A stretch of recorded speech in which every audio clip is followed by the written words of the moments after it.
The power is in the mind. Nothing that can stop you unless you allow it. Inspiration should be a drive, but discipline should be a principle that helps you run that drive. The men who usually win are the men who show up.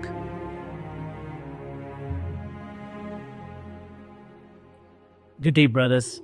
I hope you're doing well wherever you're finding yourself. Now, as a culture, I always say this and I'll say it again. I might not know who you are, I might not know where you are, I might not know what it is that you do or how life has been treating you. But it is one thing that I know for sure is that you're made for greatness, and there's nothing that can stop you unless you allow it. The power is in the mind.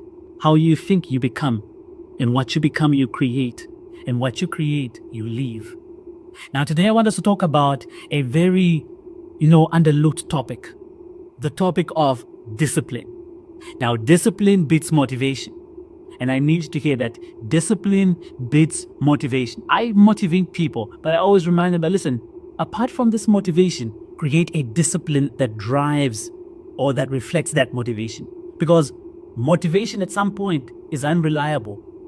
Some mornings you will wake up, you feel like, my goodness, I'm ready for this world. Like, I can attack anything. I can even fight the lion. There was a moment I woke up and I'm like, you know what? Give me the lion in the jungle. Trust me, I will show who I am.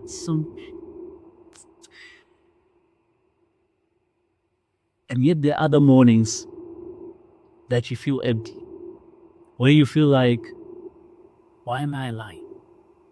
Why am I still here? Am I supposed to go through this, or is this my fate? Now that's why I want to share with you today this that, look, successful men don't rely only on feelings. Successful men don't only rely on feelings. And I'd like to share with you a beautiful story from the Bible. I'm sure if you've read the Bible, you read a story about the gentleman Noah. Now, Noah built an ark before the rain came. Now, you can imagine that. People find you just there building a whole boat or a ship in today's time. And I'm like, my brother, there's no sea here, there's no ocean, there's no rain. What are you doing? They'll think like, are you in the right state of mind?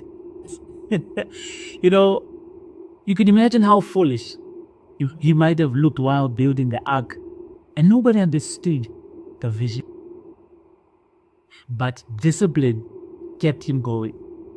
It's like waking up every morning, you're like, I know the rain will come. Let's build this ark. I know that this mission, this calling, this vision, this message will come to reality. Let's build. Discipline kept him going. Now your future won't be built on inspiration. Yes, someone will inspire you by when you see them, how they do things. You'll be like, you know what? I can do that. I've been inspired before. And I was telling people like, inspiration should be a drive, but discipline should be a principle that helps you run that drive.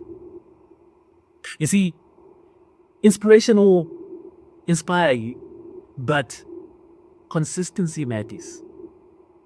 What you build requires consistency. You see, the future that you're trying to build requires consistency, and a very important thing you need to understand is that the more you do something repetitively, the better you become at it, and the more pro-expert or an expert on the subject you become in it. Just because you did it yesterday and you stop and you say the next day I'll do it again, if you don't do it again, you might forget a pattern, you might forget the skill. That's why they say if you don't practice every day, you won't be able to execute well or to the highest capacity in which you are good at. But I don't want to just talk about this conversation without the word. And by the word, I'm talking about scripture. You see, I'm reminded right now that is the book of Galatians chapter 6, verse 9. And it says very well, it says that, let us not be weary in doing good. I might do wondering in your like this. So now I must do good every day. Or what really is there? Friends, don't wait until you feel like it. Brethren, don't wait until you feel like it. The men who win are usually not the men who definitely say that, no, what it's going to come and sit down. No. The men who usually win are the men who show up even when they don't feel like it. Even when they don't feel like showing up. The men who win are those that show up even when they don't feel like showing up. So get up, dress up, and show up.